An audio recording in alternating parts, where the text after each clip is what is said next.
wabarakatuh. Apa kabar anak-anak hebat Insan Utama 2? Semoga kita semua dalam keadaan sehat walafiat. Untuk materi hari ini, yaitu Ustadz ingin membuat suatu video yang berkenaan tentang sholat Jumat. Apa saja yang akan kita bahas? Yang pertama adalah yang mewajibkannya, kemudian tidak diwajibkan, kemudian syarat syahnya, yang keempat rukun khutbah. Jadi dalam sholat Jumat itu ada khutbahnya. Video ini masih bersama Ustadz Indra Zahyadi SPDI. Perhatikan gambar-gambar ini anak-anak Ustadz.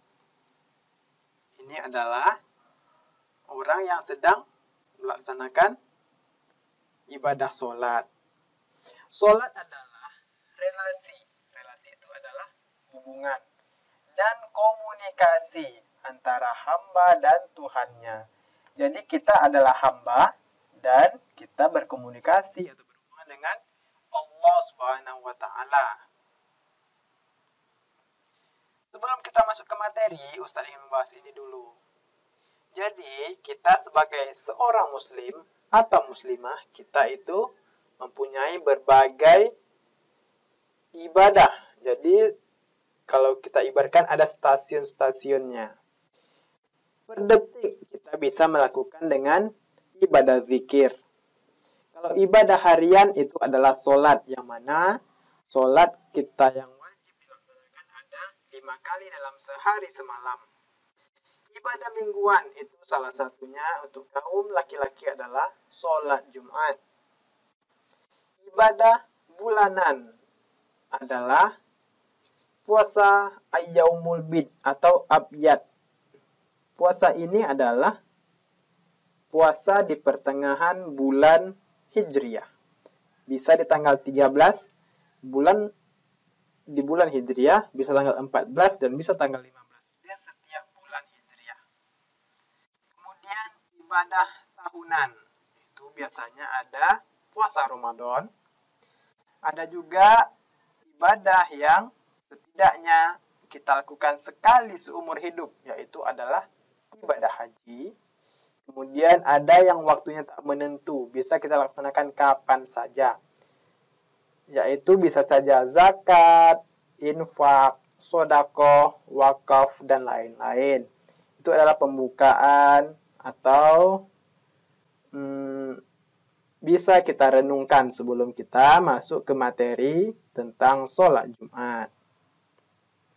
Keutamaan sholat Jumat. Hari Jumat itu adalah hari raya bagi umat Islam per pekan atau setiap minggunya adalah hari Jumatlah yang paling mulia. Kemudian hari Jumat juga disebut dengan Ayyam As-Sayyidul Ayyam atau tuannya para hari. Mengundang satu waktu yang mustajab. Mustajab ini maksudnya anak-anak Ustaz, pada hari itu doa kita itu mustajab sampai langsung kepada Allah dan insya Allah dikabulkan oleh Allah. Kemudian keutamaan yang lainnya adalah hari amal disetorkan. Kemudian hari kiamat terjadi. Jadi ada hadis yang mengatakan hari kiamat akan terjadi di hari Jumat. Tapi kita nggak tahu Jumatnya kapan. Kemudian hari Jumat juga adalah hari Nabi Adam diciptakan, dimasukkan ke surga, dan juga dikeluarkan. Hari Jumat juga disebut dengan hari Haji Akbar jika wukuf di hari Jumat. Jika wafat hari atau malam Jumat akan terhindar dari siksa kubur. Di Indonesia, hari bagi KPK menetapkan status koruptor. Oke, kita masuk ke materinya. Pengertian sholat Jumat. Sholat Jumat adalah sholat 2 rakaat yang dilakukan pada waktu zuhur pada hari Jumat secara berjamaah. Sebelumnya didahului dengan 2 khutbah. Jadi, sangat jelas pengertian ini. Dia 2 rakaat, dilaksanakan pada waktu sholat zuhur, dan dilaksanakan secara berjamaah. Kalau sendirian berarti itu bukan sholat Jumat. Kemudian sebelum sholat Jumat itu ada 2 kali khutbah. Hukum melaksanakan sholat Jumat adalah fardu ain. Artinya, wajib bagi setiap muslim laki-laki yang memenuhi syarat wajibnya sholat Jumat. Diwajibkannya sholat Jumat. 1. Dia adalah seorang muslim. Maksudnya, dia laki-laki. Seorang muslim laki-laki.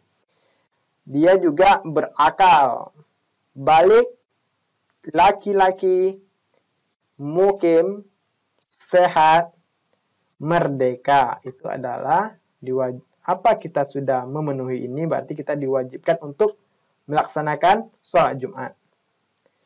Orang yang tidak wajib sholat Jumat apabila sedang sakit yang cukup parah, musafir adalah orang dalam perjalanan, kemudian anak-anak, kemudian wanita.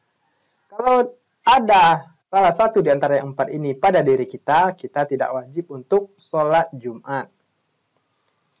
Syarat sah sholat Jumat. 1. Dilaksanakan dalam pemukiman. Hadisnya adalah, aku bertanya, berapa jumlah kalian? Dia menjawab 40 orang. Jadi hadis ini berkenaan tentang minimal sholat Jumat itu dilakukan oleh 40 orang. Dilaksanakan di waktu zuhur. Tidak didahului Jumat yang lain di lokasi yang sama. Hadis pendukung. Rasulullah khutbah di hari Jumat dengan 2 kali khutbah dan duduk di antara keduanya.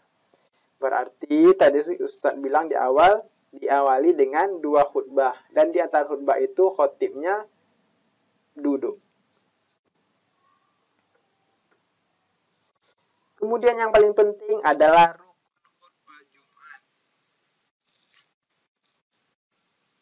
Pertama, khutbah itu disampaikan oleh khotib. Pertama rukunnya adalah mengucapkan hamdalah, alhamdulillahirabbil alamin. Baik di khutbah pertama ataupun di khutbah kedua. Kemudian membaca syahadat dan sholawat Nabi. Itu dilaksanakan di khutbah pertama baik maupun di khutbah yang kedua. Kemudian mewasiatkan takwa. Itu dilaksanakan di khutbah pertama. Membaca sebagian dari ayat Al-Quran. Itu dibaca di khutbah kedua. Doa untuk mukminin. Itu dilaksanakan di khutbah kedua. Jadi, anak-anak Ustadz, yang namanya rukun itu tidak boleh tinggal.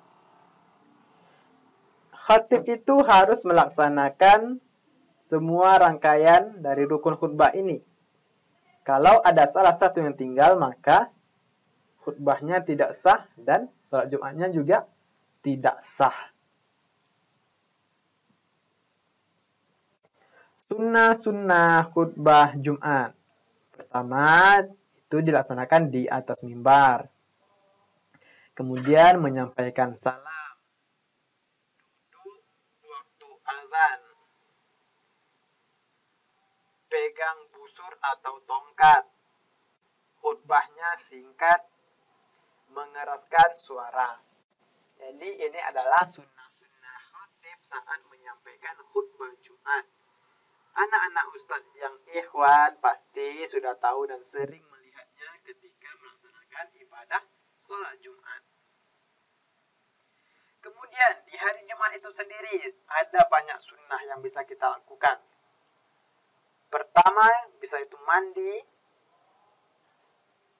Kedua, berhias. Kita memakai pakaian yang paling baik yang kita punya dan disunahkan memakai warna putih.